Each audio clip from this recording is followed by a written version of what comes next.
This is Abe Friedtanzer from Awards Watch, and I'm thrilled to be here speaking with Rupert Friend about Anatomy of a Scandal and many other highlights from his career. How are you, Rupert? I'm great, thank you. How are you? Good, good. It's really nice to be able to talk to you. I've been watching you for over a decade now, and so it's nice to be able to. I mean, Invitation.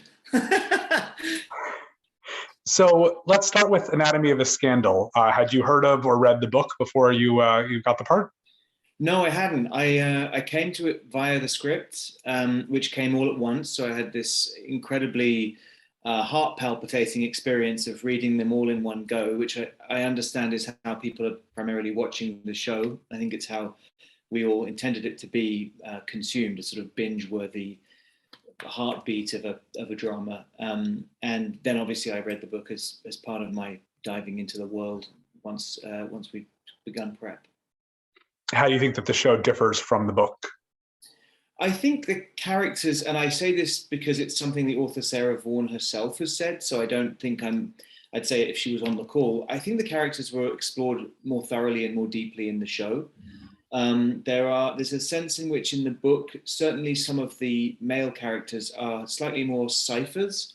And I know that when Sarah saw the show, she was incredibly moved by what everyone had done. S.J. Clarkson, our wonderful director, Melissa James Gibson and David E. Kelley, who adapted it, and then all of us actors, in trying to bring characters who do things which are quite extreme and trying to find a three-dimensional, fleshed out, layered, believable way of playing those people. I do think the role that you have is definitely a meaty and interesting one. It sort of reminds me of, the white actors who play racists in movies. It's not a role that you don't want to be associated with it, but I'm sure there's a lot to really dive into. And so how did you go about that in this case? Yeah, you're not wrong. I mean, you're playing someone who's accused of rape, which is not on my bucket list of characters. But as you said, there are fascinating stories about people who do potentially not particularly savory things. And I think the key to this, because it's quite well known, I think I turned this role down a couple of times because of that. And in the end, S.J. Clarkson sort of extended a challenge to me, which I found irresistible, which was the idea that James does not think he's done anything wrong. And in extending that idea and exploring that life of privilege that he lives and that plenty of people like him continue to live, there is a sense in which those people don't think they've ever done anything wrong. And the idea of getting to 40 or later and never having really looked yourself in the mirror and asked yourself, are all my actions beyond reproach? Is everything I've ever done in the best interests of my fellow man? And if the penny is only dropping in your fourth decade, you've got some serious soul searching to do. And I think what's fascinating about the way this show is structured is that soul searching happens in front of us. We see it unfolding before our very eyes. It's not as if he's had a load of therapy. He's having to do it in real time with his wife under the glare of public scrutiny in the British justice system and under the gaze of his colleagues in Parliament.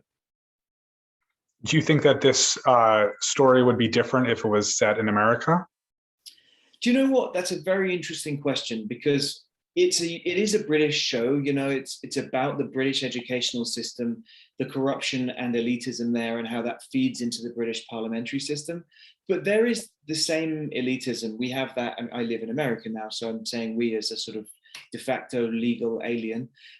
We have schools, have Ivy League schools that feed directly into, particularly with law, into politics. And so that sort of old boys club, while it may not be as old because America is a younger country, I think it's very much in evidence in the States. And what we're looking at, what SJ always claimed the real scandal was not just the alleged assault, it was the scandal of privilege. And that exists, well, all over the world, really. It reminds me, I think, most of Roadkill, which obviously doesn't have to do with sexual assault, but the same kind of political corruption. Though I assume many may also associate it with another British scandal series that is coming out right around the same time, which is a very British scandal. Yes. Do you think there's any connection between these two, or they're just about such different things? I don't actually know what that one's about. I recognize the similarity in the titles. Maybe people can watch both and write a treatise on which is more scandalous. Great actors in that one. I love Paul Bettany and Claire Foy, so I'll be looking forward to that. I think I, of course, know you best from Homeland, which is just that's a completely different role, an American character. Do you have fond memories of that show, and do you find that you're often recognized for it? Yeah, and very fond memories. And, Peter Quinn was, it's like a brother to me. I played him, so it's a weird relationship, but I just loved it. And yeah, you get all kinds of people, it'll be your trainer in the gym, or a guy kind of, doing tree surgery, or walk past and go, "Love your show, bro. I stopped watching when Quinn died." You're like, okay, well, I love that it has that much of a reach, and the demographic of people who enjoyed that is really diverse. So that makes me happy. I also, before this interview, went online to watch a clip of your character from the Death of Stalin spitting on his own forehead.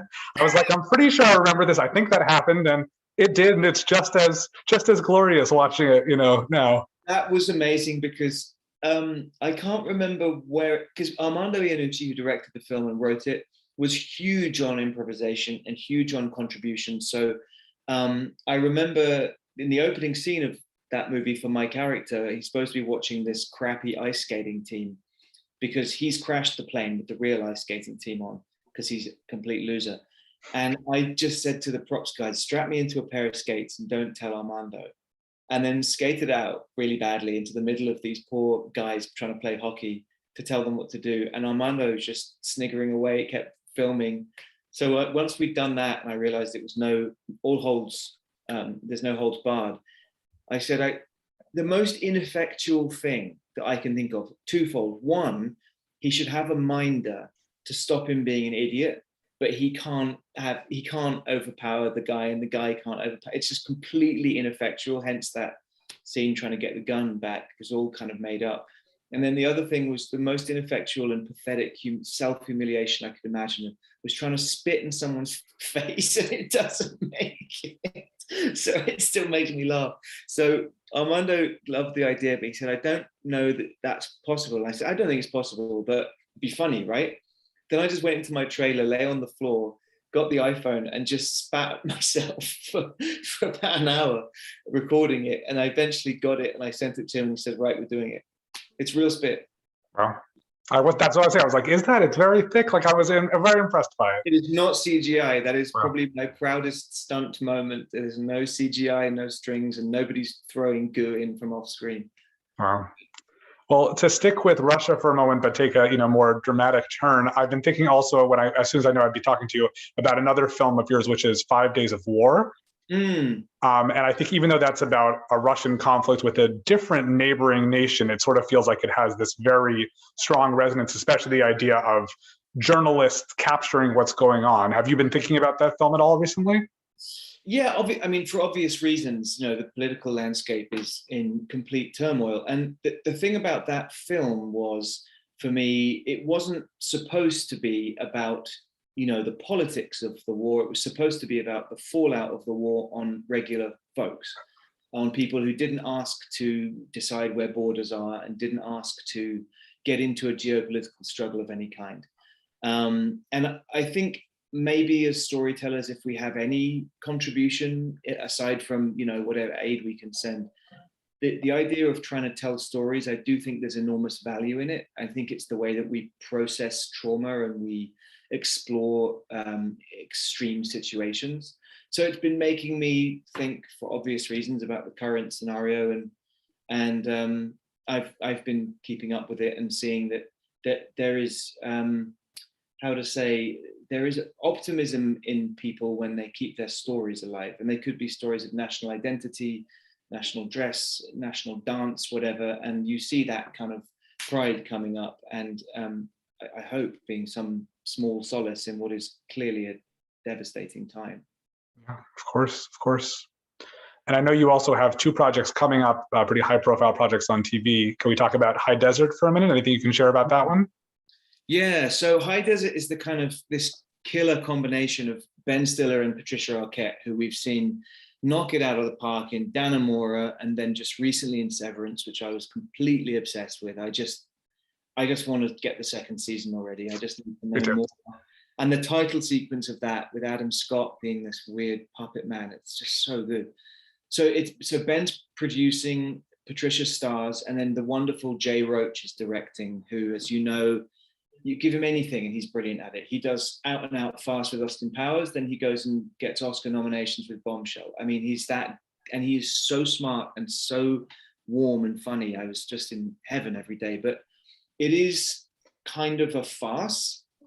So I play one of the funner characters, talking about Death of Stalin, which was definitely up there. One of the more fun characters I've had the chance to do, because it is, silly. He's a small town news anchor who has an existential meltdown live on air and decides to sort of drop out and take acid. But this meltdown goes viral, so people think that he's kind of a prophet. So it gets a little bit Life of Brian-y, to quote my all-time, comedy heroes, the Pythons. And he becomes this slightly ridiculous new age figure who people call guru, but he doesn't have a spiritual bone in his body. And he and Patricia's character go on this acid-fueled, madcap, criminal, private investigator ride, which doesn't let up for 8 episodes. So I think it'll be pretty unique. That sounds definitely pretty interesting and a little bit different from your other upcoming projects, which does just a tiny bit of mythology behind it, and that's Obi-Wan Kenobi. A little bit of lore behind that one. Is there anything you're allowed to say about that? Well, we now at this point know that I'm playing the Grand Inquisitor, and we know that we get to see the other Inquisitori, and that is such an honor, because these guys haven't been brought to life in the sort of live action Star Wars world before. So to bring a character to life that way in a universe that is so beloved and so cherished, it really felt like I was being given a very, very precious cargo, and I had to transport it overseas and not let it break. It felt like a very, very precious mission, and I gave it my all, and I got to hang out with Ewan McGregor, who is just such a sweet man, and actually recently agreed to interview me for a kind of special magazine interview thing, and which was a great honor as well. So yeah, I'm stepping into a world that I'm aware is incredibly important to a lot of people, and interestingly, being part of it has made me appreciate it more than I did before, for sure. Yeah, I was seeing based on when you're born. I mean, you were born when the original trilogy was still coming out, but I assume you didn't see Return of the Jedi when you were, a year or two old. No, and I grew up first of all in quite an academic family, and there wasn't really any trips to the cinema that I remember. Then we moved to a village in the middle of England where there were no cinemas, and we didn't even get a VCR till I was 16. So there wasn't really that kind of like queuing up around the block to watch the latest release. The latest release was about a year old by the time it came to the nearest town where we lived. And you saw it if you were lucky on a friend's birthday. That was kind of a special treat. So I definitely was very behind on contemporary films and enjoyed catching up on all that in my 20s. Well, and look at you now acting in film and TV all the time, that hopefully people from where you're from can watch a couple of years from now. Exactly. Well, it's really great to be able to talk to you, Rupert. I'm excited about all these upcoming projects, and wish you plenty of luck with Anatomy of a Scandal and whatever comes next. Thanks, Ava. Appreciate it. Pleasure. Take care. You too. Bye.